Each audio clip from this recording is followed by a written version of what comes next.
السلام عليكم ورحمة الله وبركاته. كلهم وعدا وضيال ميل كستو أد جوجتان سند وناكسن waxaad ku soo dhawaataan qodobada ugu doorka roon wararka oo idin haya janaalka Al-Hurriya News. Dowladda Soomaaliya ayaa si kulul uga hadashay warbixin dhawaan ay soo saareen hay'adaha bisha cas iyo laanqeyrta cas. Maxkamad la soo tagay siyaasiyiin iyo odayaal dhaliilay madaxda maamulka Puntland.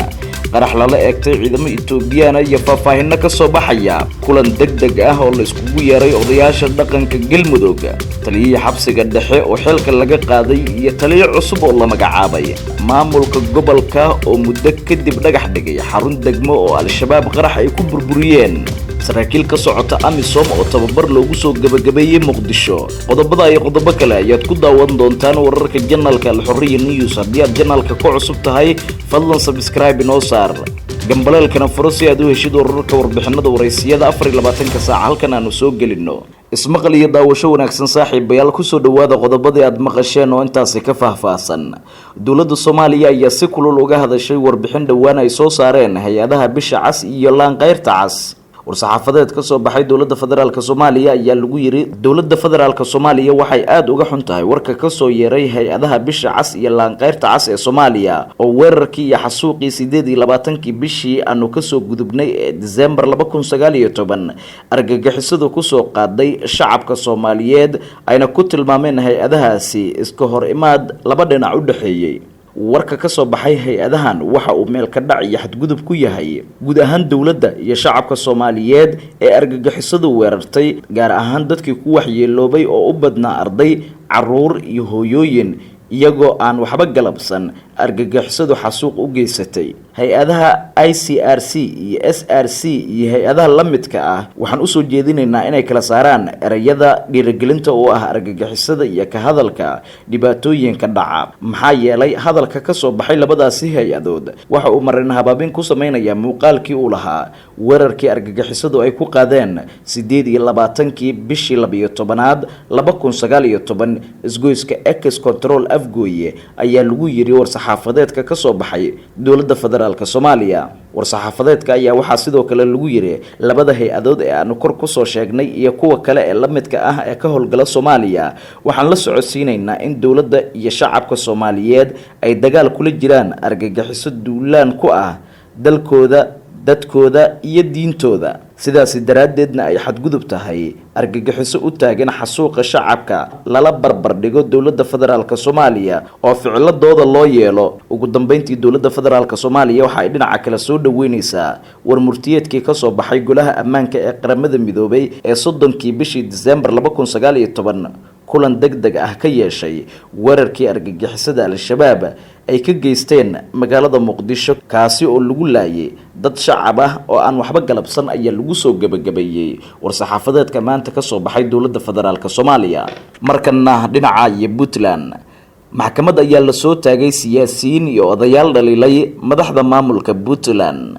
maxkamadda darajada koowaad ee magaalada Boosaaso ee xarunta gobolka Bari ayaa waxaa maanta la soo taagay odayaal iyo siyaasiyiin xukuumadda Puntland ku dhaliilay howlaha uu Imaaraadka ka wada deegaanada maamulkaasi. odayaashii iyo siyaasiyiinta oo wax ka badan bil u xirnaa maamulka Puntland ayaa lagu eedeeyay qodobo ay ka mid yihiin in ay ku xadgudbeen sharciga iyo kala dambeynta Puntland ayna gacmaha kula jireen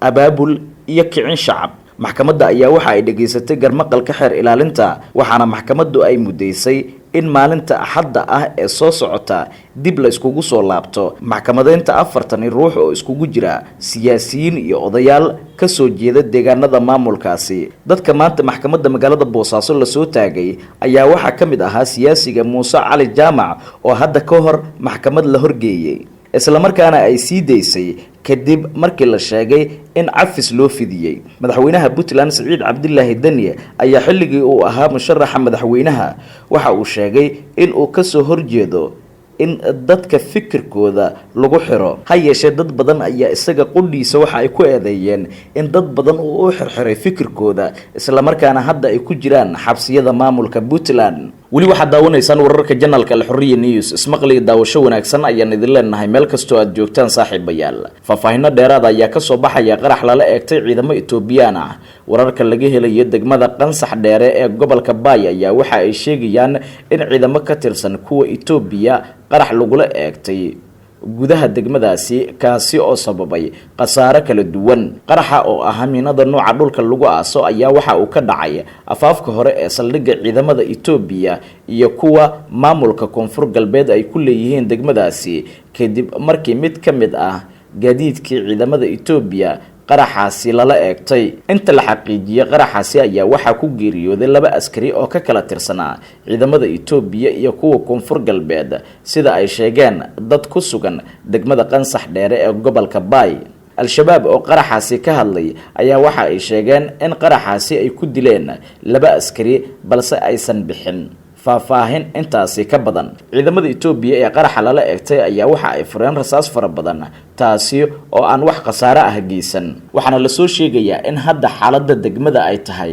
mid degan kulan degdeg ah ayaa la iskugu yeeray odayaasha dhaqanka maamulka Galmudug wararka laga helayo magaalada Dhuusamareeb ee caasimadda dowlad goboleedka Galmudug ayaa waxa ay sheegayaan in wasiirka wasaaradda arrimaha gudaha Soomaaliya Cabdi Maxamed Sabriye oo kulan degdeg ah iskugu yeeray odayaasha dhaqanka ka soo jeeda degmooyinka Dhuusamareeb iyo Gurceel wararka laga helayo magaalada Dhuusamareeb ee caasimadda Galmudug ayaa waxa ay sheegayaan in wasiirka arrimaha gudaha Soomaaliya Cabdi Maxamed Sabriye oo kulan degdeg ah iskugu yeeray odayaasha dhaqanka ee ka soo jeeda degmooyinka Gurceel iyo Dhuusamareeb ujeedka kulankan ayaa waxa lagu sheegay in hoggaanka Ahlus Sunna lagala hadlayo xildhibaanada Ahlus Sunna soo xulayso iyo sidii odayaasha dhaqanka loogu qancin lahaa qaar ka mid ah beelaha deegaanada maamulka Galmudug ayaa ka soo horjeestay 20 xildhibaan ee Ahlus Sunna la siiyay sida ay beelaha ugu qaybiyeen taasi oo curiyaaminaysa dhismaha maamulka Galmudug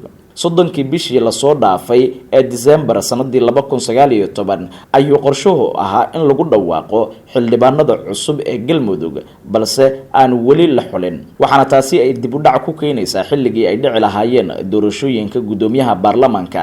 iyo madaxweynaha maamulka Galmudug la doonayo in loo doorto xilligan arrintan ayaa ku soo aadaysa xilli ra'iisul wasaaraha dowladda federaalka Soomaaliya Xasan Cali Khayre oo xalay guriga uu ka degan yahay magaalada Dhuusamareeb ee xarunta maamul goboleedka Galmudug kulan kula qaatay hoggaanka maamulka Ahlus Sunna Macalin Maxamuud wasiirka wasaaradda arrimaha gudaha xukuumadda federaalka Soomaaliya Cabdi Maxamed Sabriye ayaa sheegay in kulankan looga gol leeyahay in odayaasha dhaqanka iyo sidoo kale maamulka Ahlus Sunna wal Jamaaca la isku waafajiyo si loo dhamaystiro dhismaha maamulka Galmudug oo xilligan wali aanan faraka qodnayn arintiisa taliyihii xabsiga dhexe ayaa xilka laga qaaday waxaana la magacaabay taliye cusub gaashaanle sare Aadan Xuseen Kulmiye ayaa loo magacaabay in uu noqdo taliyaha xabsiga dhexe ee Xamar waxaana xilka laga qaaday taliyihii hore ee xabsiga dhexe General Maxamed Sheekh Cumar Xirsiile taliyihii Xirsiile ayaa hore shaqo joojin loogu sameeyay iyadoo maalin ka hor loo fasaxay in uu dib ugu laabto shaqadiisa kadib markii xabsiga ay iskaga baxsadeen ilaa iyo 3 nin oo lagu eedeynayo in ay shabaab ka tirsan yihiin kuwaasi oo la sheegay in qaarkood dib loo soo qabtay sidoo kale taliye Xirsiile ayaa horey loogu eedeeyay in uu isbitaalka si xoog ah ugala soo baxay nin maxbuus ahaa kaasi oo markii dambe ku geeriyooday isbitaal lagu daweynayay maxaabiista xabsiga dhexe ee Xamar xilka qaadista taliyahaasi ayaa timid kadib markii uu taliyaha asluubta General Cabdiraxmaan Aadan uu dib ugu soo celiyay shaqadiisa taasi oo muran badan uu ka dhashay oo sababtay in ugu dambeyn taliyaha xilka laga qaado qaybihii ugu dambeeyay wararka janalka Al-Xurriya News ayaan isla soo gaarnay markana maamulka gobolka Banaadir ayaa muddo kadib dhagax dhigay xarun degmo oo al-shabaab qarax ay ku burburiyeen gudoomiyaha gobolka Banaadir ahna duqa magaalada Muqdisho Cumar Maxamuud Maxamed Cumar Finish ayaa maanta dhagax dhigay xarunta degmada Warta Nabadda ee Kiswardhiigley halkaasi oo bishii May ee sanadkii hore 2019 ay qarax ku weerareen dagaalyahanada xarakada al-shabaab xarunta degmada ayaa waxaa ka muuqday burbur aad u xoogan kaasi oo ka soo gaaray qarax loo adeegsaday gaari oo isku qarxiyay afaafka hore ee xarunta degmada waxaana gebi ahaanba burbur uu ku yimid xafiisyada iyo dhismaha ay ka kooban tahay xaruntaasi. Gudoomiye Cumar Finish ayaa sheegay in ay dib u dhis ballaaran ku sameyn doonaan xarunta degmada Wardhiigley si loo dardargeliyo adeegyada shacabka ku nool degmada Wardhiigley, isagoo baaq u diray shacabka ku nool caasimadda in ay kaalin weyn ka qaataan horumarka caasimadda, amniga iyo isdhexgalka bulshada. xarunta degmada Warta Nabadda ayaa la qarxiyay 14 May ee sanadkii hore 2019 waxaana ay kamid ahayd xarumo degmo oo dhowr ah oo ay qarxiyeen dagaalyahanada al-shabaab. Ugu dambeyntiina saraakiil ka socota AMISOM ayaa tababar loogu soo gabagabeeyay magaalada Muqdisho. howlgalka midowga Afrika ee AMISOM ayaa tababar u soo xiray saraakiil kamid ah ciidamada AMISOM kuwaasi oo dhawaan la keenay Soomaaliya. saraakiishan oo gaaraya 37 sargaal ayaa waxaa la siiyay seminar socday muddo 8 maalin ah oo ay ku baranayeen dhaqanka Soomaaliya iyo hawsha ay ka qaban doonaan gudaha dalkeena Soomaaliya. waxa ay ka kala socdeen saraakiishani wadamada kala ah Kenya, China, Sierra Leone, Uganda, Zambia kuwaasi oo qayb ka ah howlgalka AMISOM ee Soomaaliya. taliyaha booliska ayaa saraakiishan u sheegay in ay ilaaliyaan anshaxa iyo dhaqanka dadka Soomaaliyeed ay ku dhex shaqeyn doonaan. waxaana ugu dambeyntii seminaarkaasi loo soo gabagabeeyay maanta iyagoona la filayo in dhawaan ay howl bilaabaan saraakiishaasi maanta tababarka loo soo gabagabeeyay. guud ahaan daawadayaal waa naga intaa wararka aad kala socoteen janaalka Al-Xurriya News. haddii aad janaalka ku cusub tahay fadlan subscribe inoo saar gambaleelkana furo si aad u rukumatid wararka warbixinada waraysiyada 24 saac halkan aanu soo gelino. waad ku mahadsantihiin daawashada iyo la socodka warka iyaga. sanad wacan oo wanaagsan ayaan idin leenahay saaxiibayaal.